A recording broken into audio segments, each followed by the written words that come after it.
Hi, everybody. Welcome to Community Wise Podcast. I am your host, Holly Long. And for this month, of course, my teams goes off. My bad, guys. And for this month, we are talking about all things housing. And so, as you know, we are in the midst of our affordable housing series. And part of being a change agent in the affordable housing space and financial stability space, as well as economic development space, you get to convene a plethora of wealth and knowledge. And I got to utilize my resources and pull in some of my favorite people and my new favorite person, Janai. And they are all in their own right well established in their careers and in real estate and entrepreneurship and in corporate spaces, so and in banking. So we welcome all of our guests. So at the top of my screen, I'm going to introduce you all to my little sister, sister in love, Adrianne Long, who is in the home of my lovely in-laws. And to the right, welcome. And then to the right is our realtor extraordinaire, Aaron Potter from, was it Alexander Potter Homes? That's That's that's the correct. new, it's a brokerage, right? Is that what, It's not that new. I guess it's like 2 years old now, almost. well, you wasn't a part of that when we was working. I know, I know. Nonetheless, Fair, fair. Aaron became really good friends with my husband and I through this home buying process. And yeah, he's just he ain't leaving. So hey, Aaron. And then Gynon Brown is here from, was it First Federal Bank of Kansas City, where we That's have, correct. yeah, and you are a mortgage lender, or Correct. correct. And we have to shout out one of our board members, Sandra Olivas, who sits on the list. Greater Kansas City board, and who is one of the important people there at First Federal. So, hey, Sandra. And then finally is the guru herself, my good friend. Um, I can't say enough good things about Miss Lusette Walker, but she is a force to be reckoned with in this city, and I think most of us know that. So welcome, Lucette. Well, that was nice. Thank you. For me, you know what? I had a listing, and it's interesting because when I was reading the article, it mentioned millennials and boomers. And, at this point, they're not the only ones in the market. Like, they're competing against each other, but I'm finding a lot of competition amongst like the big companies that are coming in and that are purchasing the homes, that are purchasing to turn them into rentals.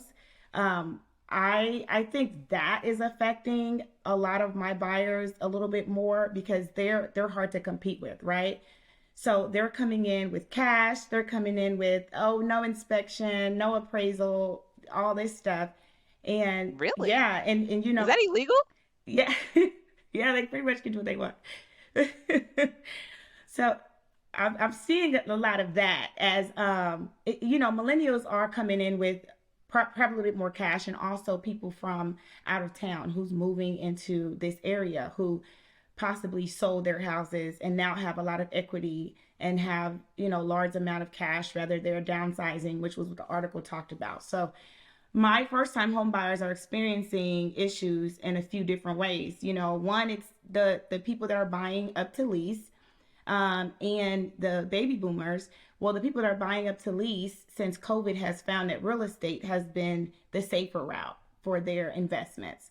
So I might get an offer with proof of funds, and it shows $2 million in the bank, and the house is $200,000. So I send that to my seller. They're like, "Yeah, let's go with that one." And in reality, it's like, what do you do about that? You try to educate them and let them know, like, okay, this means this house is probably going to become a rental, and this is this company, blah blah blah.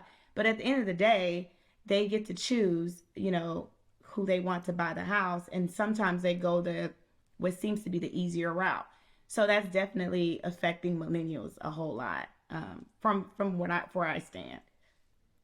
Home prices in Kansas City, and even right now, which sounds crazy, but in Kansas City Metro are so low, and we're so low comparatively to every big city around us, Really? like Denver, Minneapolis, Austin, Dallas, Chicago, Nashville, all of those cities, right? Not all of those cities have exact populations, but Denver, similar size at one point. Nashville, at one point, similar size. Dallas, everything was more expensive. So what happened? Even before COVID, investors started taking their money and their hedge funds, and they said, where can we buy cheap property that will not only hold its value, but it will increase its value, right? And will rent. Well, Kansas City was literally the middle hub of all of that. And so I remember the first 2 or 3 years, my first 2 or 3 years, it seemed like every buyer I had, probably up to 250, 300,000, was up against a cash offer. And most of the time that was an LLC or some sort of corporation buying it. And a lot of them I learned in doing so myself, because I've sold a couple of flips and wholesales myself throughout 6 years, and a couple of them are literally just hedge funds. They're not even interested in renting them out. They're interested in buying them for overpriced, and they'll sell them to another hedge fund and take their 2%, 3% clip and go. Because they're doing this, Holly, they're not doing one a month. They're doing 100 a month that way. And so they're making $200,000 a month, just at $2,000 or $3,000 each time. And they don't mind doing that. They don't mind it. Absolutely. So tell me this, guys. Now, out of all of the articles that I did for this podcast research and the ones I sent you guys, and then there's others that I looked at, no one mentioned any of these hedge funds. Do you want to know the real reason they probably didn't mention it? Why? Because a lot of these CEOs are part of these hedge funds. I mean, that's just what it is, right? Like, and now you're not going to, they're impossible to track down and find. And like, they're not doing anything illegal, but it is impacting everybody at a different level. And then you bring into the whole thing what the article really talked about was, okay, where millennials, moving. The other side of this coin is that baby boomers don't want to sell. My parents finally sold that 2 years ago, but it took them forever to get there because they're selling their house, use easy numbers, for $350,000. At the time, it was 3,200 square feet, lived in it for 20 something years. And then the house they're buying is half the size for almost the same amount of money. So what is their incentive to move, right? We in this right here on this screen, our age group and mostly are the ones who have kind of benefited because we either bought a house or something originally, lived in it for a few years, made some money, and move on, and we can do it. But when you're a millennial just getting into it, and as Gynon, I'm sure will talk about, like, the rates climbed so quickly, and everybody kind of froze. They're like, oh, okay, what do I do? So now, baby boomer, why are they going to leave their house that's paid off or something they refinanced at 3 or 4% or 2% in the last 3 years? They're not going to leave that house. There's no incentive. So as a whole, and the other side of this, the last part, is that there are very few builders, I won't say none because there are some, very few builders building a quality house at under $350,000. So where do these millennials go? What's the incentive for the millennials to buy and the boomers to sell? And I don't have that answer because if I did, I'd probably in, like, Caribbean on an island all year. I don't know, like, but like I don't think there is an answer. And that's so you have to, as Lusette said, you have to inform them and strategize. And you do have, like, sellers. We've all had. I know she's had it. Like, we have these deals where the seller's going to take the cash offer because it's easy, and you can't blame them. And in your, like, heart of hearts, like, man, there's a family over there kind of getting the wrong end of the stick because they probably deserve to have the house, but as a lender and as a realtor, your seller's not going to turn down a high price cash offer. They're not going to. Very rarely. Very rarely. So Everybody wants to know what's going on with the rates. When are the rates going to go down? And of course, as a lender, that's something that we would all like to know as well. So we wish somebody had the answer for that question. You kind of hear things go back and forth. Some economists say they were forecasting by this summer that the rates would start going down. Of course, that hasn't happened. We've actually still been seeing them trending upward. And so kind of just some information, some background information. So I want to say the feds raised the rates 6 to 7 times last year, which historically speaking is the most that they've raised interest rates either ever, or it's only the second or third time that they've raised interest rates like that. And so, of course, with COVID and everything, I think part of it could be, and this is just my personal opinion, with that stimulus, and then the government not, everything being shut down. A lot of people feel that the government was trying to re-stimulate the economy. A lot of people start purchasing again. So the whole goal behind them raising the interest rates were to fight inflation. And so, as crazy as it sounds, the whole thing is, if you just go back to basic economics, is the whole ordeal of supply and demand. So basically, in their mind, they feel, okay, if we increase the interest rates, it's going to be less demand for those things, which will force prices to come down, which we have seen. I know Lucette and Aaron can probably speak to, even just 6 months ago, the home prices were a lot higher than they are now. So we have seen those trending down some. I think now that we're getting more back in the summer months, they've gone up some. So technically speaking, it did exactly what the feds wanted it to do. It did stop people from buying as much as we've seen on the real estate side. And just in general, more people are not likely just to go trade in their car unless they're doing a lease or something like that. So as far as when the rates will go down, I think that's something that we're all kind of waiting to see. Just based on information I heard, they're expecting in the couple years that the market will automatically adjust and kind of reset itself. But I think it's still more to see. If you think historically speaking, the interest rates aren't actually super high. So, probably our parents, when they bought a home, they would probably be paying 10 or 12%. So I kind of tell my buyers, I think right now I think interest is a big topic. It's talked about a lot in the media and all those different things, but a lot of people don't really even understand interest rate or what that means. Yeah, and so I think we got a little spoiled in 2019, 2020. Those rates were at historical lows. So those the last time I think the rates were that low, it was in maybe the 1960s when rates were that low. And that's when they made the changes with the equal and fair housing and all those things. So right now, the interest rates are still not super high. They're just high compared to what we've seen the past few years. I've been a permanent transplant through most of my 20s. So I used to live in Chicago. I used to live in North Carolina. I used to live in Minneapolis. And to Aaron's point, all of those places are very expensive to live. I don't care what people tell you. Charlotte is not the new Atlanta. It is expensive.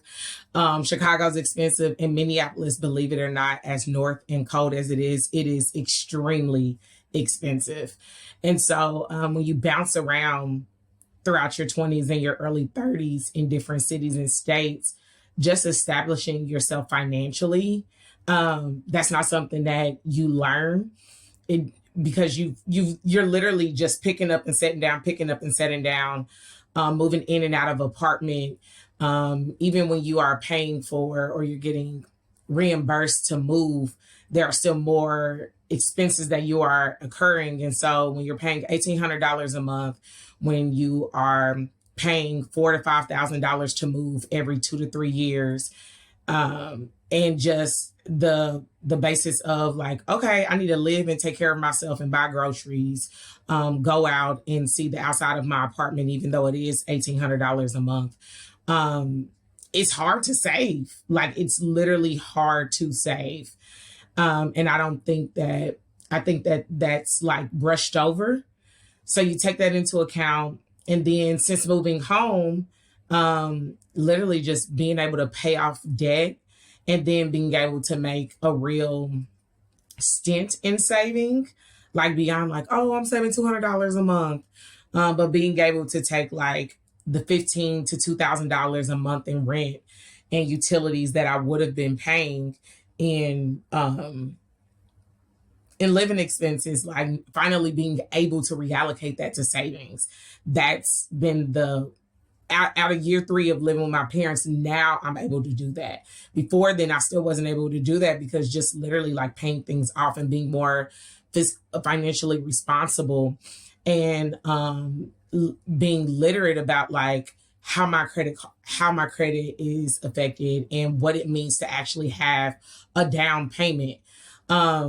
You hear about like you need 10%, and obviously there are a lot of mixed reviews, but being able to just have like $10,000 saved in the bank as an early 30 something year old who's not married and doesn't have several streams of income, like that's not mind blowing. That's astonishing. And the fact that I'm able to just now do that, that's been the major hurdle.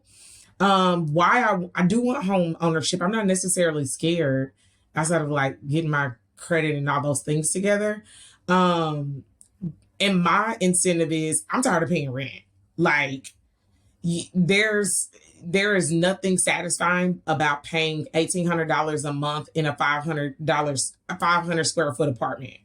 People in Kansas City don't know what that's like. I know they don't know what that's like, and that doesn't include the $200 a month in parking that I pay. So that $1,800 just became $2,000, and I don't care what 30-some-year-old you're talking to. No, they're not able to save. They still want to go out and enjoy a Beyonce concert when she's coming in town, and they're going to make sacrifices to make that happen. But especially when the average 30-some-year-old isn't even making $100,000 a year. And the thing that goes into this too is, like rental prices go up, right? There's no, in lending, Gynon knows this, all of us know this. Lending, you got to provide so much to buy a house. You got to prove so much. There are literal regulations and debt to income ratios that Fannie Mae, Freddie Mac will not go over. In renting, it's the wild, wild west. That landlord says it's $3,000 a month and that person makes $5,000 a month, but they feel comfortable giving $2,500 or $3,000. Guess what? They don't care because there's no red tape involved. And that's a whole different conversation, but there probably shouldn't be in certain aspects, but there probably should be in certain aspects. Kansas City is starting to increase rent prices. So we're not up where everyone else is, but yeah, we're starting to become, we're getting that big city feel. And I think we're projected to become like the next Nashville or the next Austin. And so a lot of people are moving here for those same reasons that Adrianne talked about. Like they feel like they can get more. Let's say you do have $100,000 salary and you can work from home. You can work from anywhere in the U.S. So you're going to come here with your high income and expect to get a bigger house. So, your millennials are competing against each other too because they get to move. And you talked about how often you've moved. Well, they're not afraid to move anymore. And being able to work from home, work from anywhere in the U.S., you have people that's coming from New York on a New York salary, which is supposed to get paid more than someone in the Midwest. They come here, they bring their, New York salary, and now their ability to buy is a lot more, or their, that's income ratio is better than someone else. But, it still doesn't take away from the benefits of buying. I remember when I bought my first house, and like Gynon said, and that was fresh out of college, 2006. I'm aging myself, oh my God. And my rate was like 6.8%. And my realtor and my lender was like, oh, you got this great rate. I was like, oh, I do? Oh, awesome. And if I say 6.8 or 6.7, it was something like that, to anyone right now, they're like, oh my God. But in reality, that's what I came into the market with. That's what was happening when, I first bought my first home. And I think we need to consider the price of renting. The price of renting is very expensive. So you're not getting anything back. There's no incentives. There's no benefits. You don't get to see that money. You don't get the equity. So I think once people start realizing that, it's like, maybe I won't get the dream house. The first house may not be the dream house. My first house wasn't a dream house. I knew that I didn't want to go out there and give a landlord or a company my money and I wouldn't see anything back. And it started with my undergraduate degrees in finance. And I remember being in a class and they were talking about equity. They were talking about interest rates. They were talking about the cost of buying, the cost of, borrowing money and things like that. And it just, when I graduated, it just didn't make sense to me to go rent, which is so weird because I'm also a landlord right now. But so, it's just the way it is. But I was just like, it makes total sense to buy because real estate it's about timing. And it could be a lot of reasons to buy. I follow a lot of people on Instagram that are now like, well, we're not buying single family homes anymore. We're buying multifamily homes, and we're going to buy a fourplex, and we're going to live in one, and we're going to rent the other, and someone's going to pay, the mortgage elsewhere. I guess there's benefits to being responsible and going to get that job and sticking with it and saving some money and cleaning up your credit. I mean, that you should be able to reward yourself with being able to create wealth.